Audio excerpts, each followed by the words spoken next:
Hey guys, welcome back. I hope you're having an amazing day. Let's get right into the stories. The next one is a pro-revenge story. My middle school years were right before smartphones became ubiquitous. I got my first phone, a basic flip phone with pay-as-you-go minutes, right before starting 6th grade. It cost a dime per minute for calls and texts, and a quarter to send or receive photos. Very expensive on my limited budget. Fortunately, most friends were considerate about preserving my minutes. We'd use landlines or Skype to chat. Well, most friends except Derek. He joined our group in 7th grade, and while funny at first, his manipulative drama starting quickly grated on us. He always played victim when called out too. Derek refused to respect my situation. Despite requests, he'd constantly text me memes instead of emailing them. With no call blocking available, I was helpless when he got mad once and spammed me with over 100 texts, draining my $40 balance. I demanded he repay me, but he refused responsibility. Furious, I expected my dad to confront Derek's mom and get the $40 back. But Dad just said it wasn't worth the fight and added $50 more to my account. However, he did insist the carrier block Derek's number, despite earlier claims it wasn't possible. I was paranoid about more spam, but thankfully got an iPhone with unlimited texts that summer. A few years ago, home between college and a new job, I wandered through neighborhood garage sales. At Derek's house, I didn't think his mom recognized me with glasses and a beard now. I noticed Pokemon napkins for sale. His mom complained of her son's lifelong obsession cluttering the house. I asked if she had more Pokemon stuff, claiming it was for my younger cousin. She didn't realize people still liked it, but brought down some attic boxes. I could barely contain my excitement. This was my chance for payback. I knew Derek's precious Pokemon collection was up there. He once yelled at me for touching his mint condition games that no one else could touch.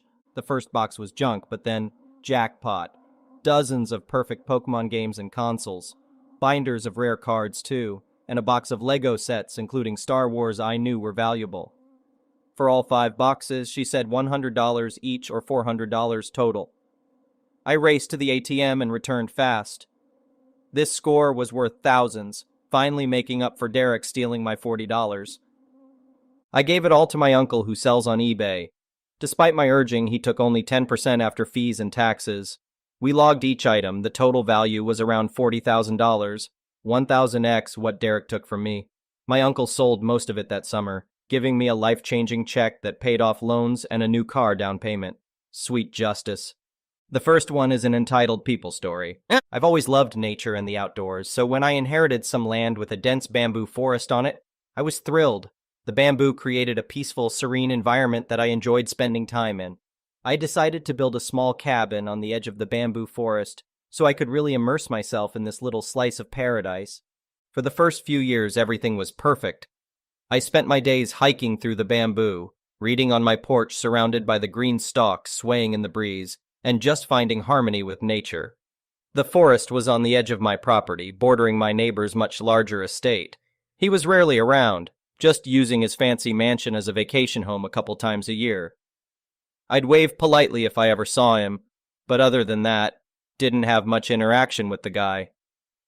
That all changed one morning when I woke up to the deafening sound of heavy machinery.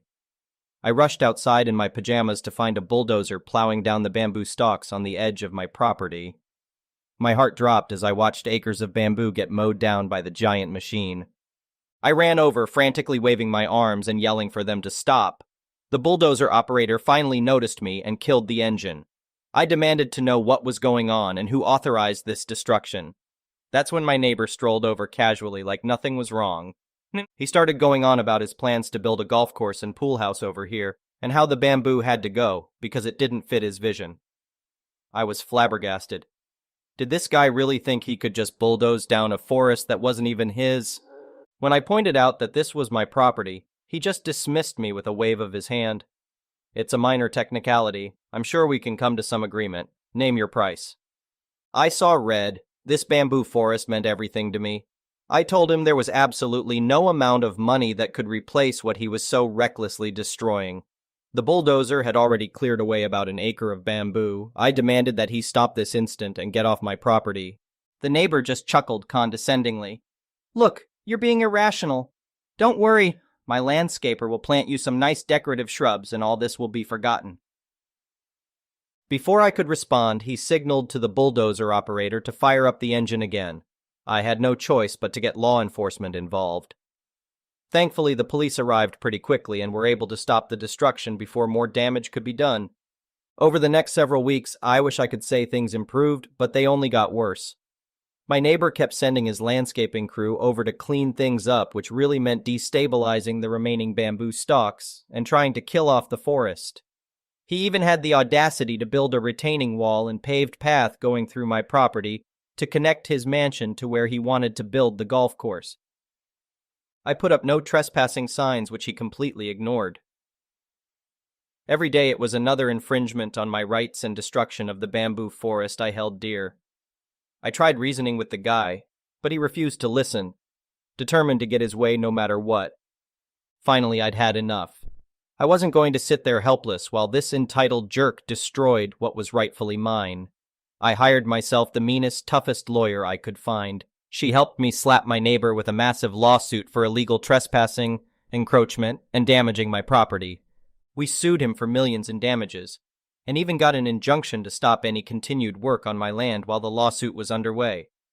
Of course, Mr. Moneybags tried some underhanded tactics like hiding evidence and dragging the case out, but my legal team was diligent. After months of grueling court proceedings, we emerged victorious.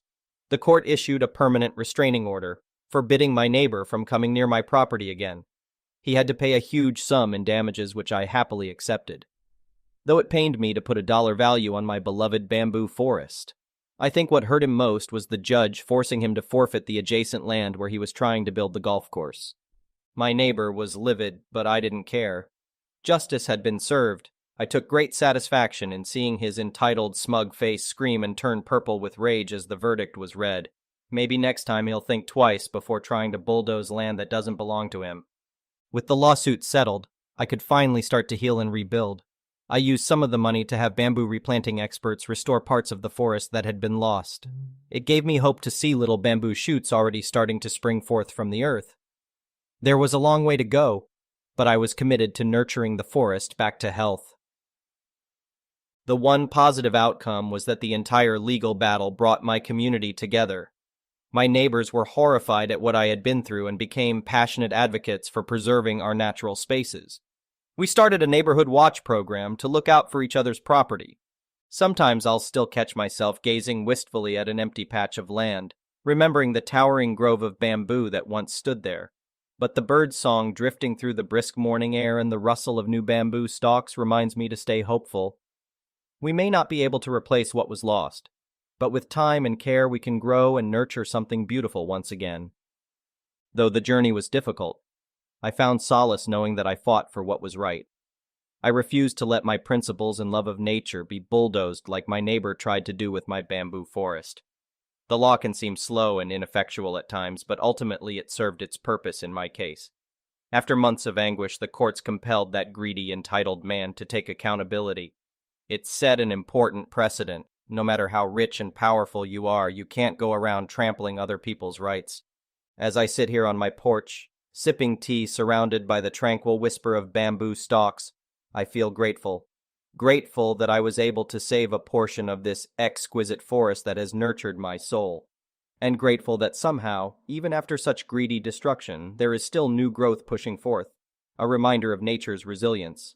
The coming days will not be without challenges, but I will face them strengthened with the lessons of the past. Though scars remain, hope blooms as bright as the morning dawn. And hope is what we must cling to in order to continue growing. The next one is a petty revenge story. My 40M, almost 4-year-old daughter loves grocery shopping with me, especially if we get one of those race car grocery carts. If it's a slow time at the store, I take her to the deli, where there is a wide open space in the corner, and spin a circle with the cart. She loves it. It usually gathers smiles in the rare case someone is nearby. Just a dad having fun with his daughter, right? Just yesterday, after doing a single spin, we went on our way when an older lady, I'd say early 70s, came towards us, shaking her head and glaring at us.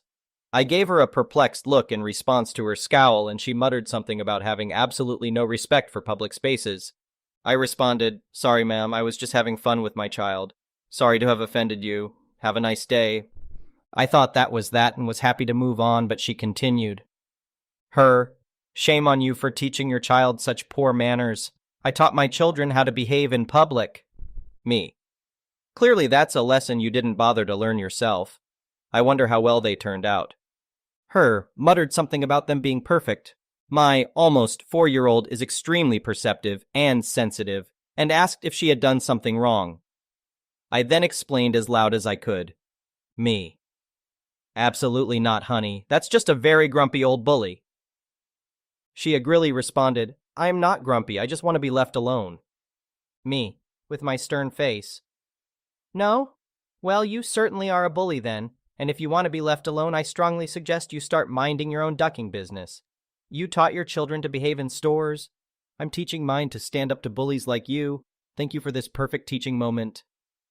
She finally caught the hint to shut her trap and moved along, still muttering and shaking her head. Petty revenge commences. Twice more we encountered her in the other aisles, and I made sure to overdo the race car theme, but would abruptly stop when we got near her, saying loudly to my daughter, Careful now, honey. We don't want to anger the fun police. And my daughter played along perfectly. As fate would have it, we were approaching the checkout at nearly the same time. We got there first, but I magnanimously allowed her in front of us to be first in line at the solitary manned checkout, knowing she would complain, and she did not disappoint. She immediately started to explain to the till person that she was harassed by me and my daughter this whole time, and how we were disrupting the whole store. The till lady cautiously looked over at me, and I just gave a totally confused shrug. I'm still in my formal work clothes, suit and tie, and my daughter is wearing her adorable poofy fairy skirt, picture-perfect innocence. Having obviously seen me let the lady in front of us in line, the till person gave me an apologetic smile and just nodded and smiled, humoring Karen. She must have tried complaining further at customer services because we were now leaving at the same time, despite our full grocery cart, a child insisting on helping with the bagging. Once outside, I made sure to drag race that cart past her as loud and as obnoxiously as I could, and my daughter squealed in delight. Nah. I didn't even bother looking back at that crusty old idiot. She ruined my shopping outing. I hope I ruined her entire day. I do feel bad for people that are this desperately miserable, but I also have zero patience for them taking it out on other people just trying to enjoy a sliver of joy in their day. I think if enough of us consistently confront people like this, they might just learn to keep their mouths shut and their poor attitudes to themselves. Mandatory edit, formatting, gratitude, and trolls. No content edits. Thanks for all the fatherhood props. Made my day. And thanks for all the new grocery store shenanigans tips. Can't wait to bring joy to hundreds of people while pissing off one. My mind is blown about the people defending this lady, labeling me the bully and shaming my parenthood. They're just trolls, right? Please say they're trolls. Shame to say it worked, though. I responded to them. I failed. The next one is a malicious compliance story. For context, I work for a call center. We handle customer questions, complaints, and help process transactions on the person's account. Third call of the day. I receive a distressed woman who is needing to take out a withdrawal to help pay for rent because she received a notice to vacate. I give my usual greeting and let her know I'll be helping her today. I set up my plan of going over her contact information and then providing information on any withdrawal availability. I start with confirming her address and all hell breaks loose. I drowned her goldfish, I ran over her dog, and I mowed over her bunny rabbits in the backyard. She proceeded to scream at me when I attempted to give her instructions on how to update the address. She told me very boldly that she will not be calling anyone and that it is my job to fix the problem. Due to her employment status, I am unable to update address information and we have to send them back to their HR for an update. I kept trying to explain it to her on why I couldn't, but she wouldn't listen. When I was finally able to get a word in, I explained to her that I would be unable to process her withdrawal request for her reasons stated. Due to an IRS guideline, the address on file must match the address on the notice. Since it does not, I could not help her. Oh boy, she then started screaming at me. She kept telling me that it's my fault this happened and that I need to fix this situation. Now my job has a zero tolerance for escalated participants. I could have easily put her on hold and reached out to our escalations team. I decided that I would keep the call because she wasn't threatening me in any way, just being unreasonable. I attempted again to give her information on who she could speak with, but she kept talking over me. I finally hear her blurt out, "Stop talking. You talk too much and you're not answering my questions. Cue the malicious compliance. I went silent. She started talking and asked questions. I didn't say a peep. I should have put her on hold, but I decided to see what else she had to say while I was doing what she asked. After a few minutes, I honestly thought she was going to hang up. I finally chimed in. Oh, did you want me to speak now? Because earlier you didn't want to hear what information I was trying to give you. Are you ready for it now? She was still screaming at me. I attempted one more time to get her the information she was wanting, but she wouldn't stop talking over me. I even paused quite a few times so she could just say whatever other nonsense she had to say. Eventually, she hung up out of frustration. I reiterated a few times that I want to help her, but I will not fight for the right to speak over her. The next one is an entitled people story. For a small bit of context, we live in the US, so we drive on the right side of the road, and passenger side is the right side of the car. My local grocery store is located in a small shopping center directly off one of the main roads that pass through my town. Behind the shopping center is a fence cutting it off from a side road, and across that road is a playground and field area for soccer and other such sports. Surrounding this park and behind it are blocks worth of houses. Because of this, both the park side of the road and the shopping center side have parking spaces, and there are 2 intentional holes in the fence, made by shopping center, so people from the community can pass through the fence to reach the shops. The road is also wide enough to have 1 lane of traffic each way between the parked cars. On to the story. My family lives about 3 short blocks behind the shopping center, so instead of going around the long way and parking in the shopping center parking lot, my husband and I regularly park along the fence in one of the marked parking spots, and walking through the fence to shop at the grocery store. On this day, we had someone following behind us as we went to park, right turn into the spot. My husband, who was driving, I was in the passenger seat, turned on the blinker, found a spot, and went to make the right turn into it. The woman driving behind us thought it was a brilliant idea to keep going straight to go around us on the passenger side. So as you can expect, she hits the passenger side, right where the door's hinge is located, and then scrapes along the side to the front. My husband and I are shocked, but pull up a bit further to a spot about 2 or 3 down, park and get out of the car to inspect the damage and find out what happened. I had trouble opening my door, but after a small bit of force managed to get it open. Damage wasn't too bad, but we were definitely shook. Then, before we had a chance to react, the woman charged at us, screaming that we're irresponsible and hit her. Luckily, we had a witness that was loading up her own car with groceries, and she got between us and berated the woman for screaming at us and told her what she did was illegal and she had hit us. The woman stood her ground and demanded we pay for the damage to her car as, I was going straight and you hit me. I called the cops to take a report, and my husband and her exchanged insurance information, which she gave us problems with too, as at first she claimed she didn't have a phone with her, and then all of a sudden had one when the cops came. The cop taking both sides of our story tried very hard to explain to her what she did wrong. He got her to agree that it's a 1-lane road. He got her to agree that we were making the right into the parking spot. When he tried to explain that she can't go around someone on a 1-lane road making a right, she kept telling him that she had the right because she was going straight and we were turning, and then demanded we pay her for damages. This went on for almost an hour, until the cop pinched his nose like he was getting a headache and gave up, telling her to take it up with the insurance company. Unfortunately, as it's still recent, I don't have a follow-up to this, but you'd think, if even a cop is telling you that you're wrong and trying to explain it to you like you're a child, you'd at least wonder if maybe you're wrong. Sorry if this story isn't as satisfying as others, but wanted to share my recent experience with a wild entitled person. Hope everyone has a wonderful entitled person-free day. The next one is an entitled parent story. Cast, me, M25, my sister Maria, F21, our mother Anna, F44, our father John, 45. For background, my parents met in their late teens and soon had me. 3 years later, they had my sister, Maria. When my sister was 1 year old and I was 3 years old, my parents got separated. They never got married, because my father cheated on my mom with a woman who's over 20 years older than him from what I've been told, and they are still together now. Growing up, Mom never told me or my sister too much about John. I know that both his parents and his sister pretty much disowned him after he cheated on my mom, but they are irrelevant to this story. Anna never got full custody for us after that because she didn't know how. Back then, she didn't know what full custody meant, But John still was sending Anna 200 euros a month for each of us until we became 18. I soon moved after turning 18 to live with a friend, and in 2021 moved to another country where I currently live. After that, I only kept little contact with my mom and almost none with my sister. Fast forward to the 31st of August, so 3 days before this post is made, on my birthday, I get a call from an unknown number. I pick up and the following conversation followed. Me.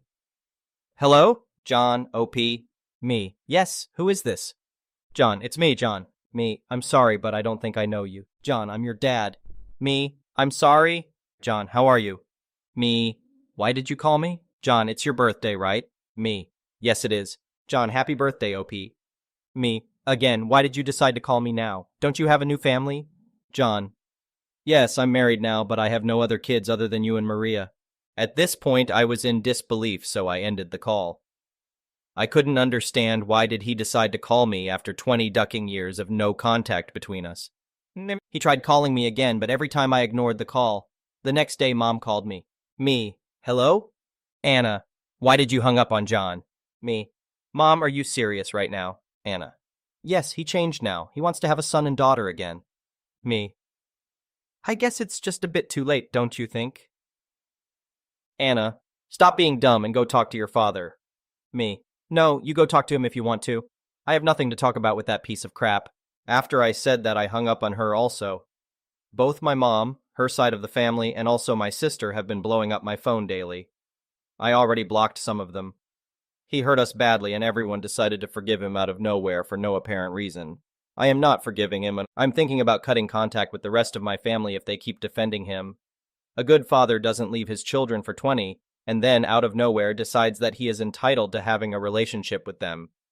I'll keep you all updated on this, but for now I'll be going no contact with them for a while. Thank you for watching. I would really appreciate it if you could like the video and subscribe to our channel if you haven't already.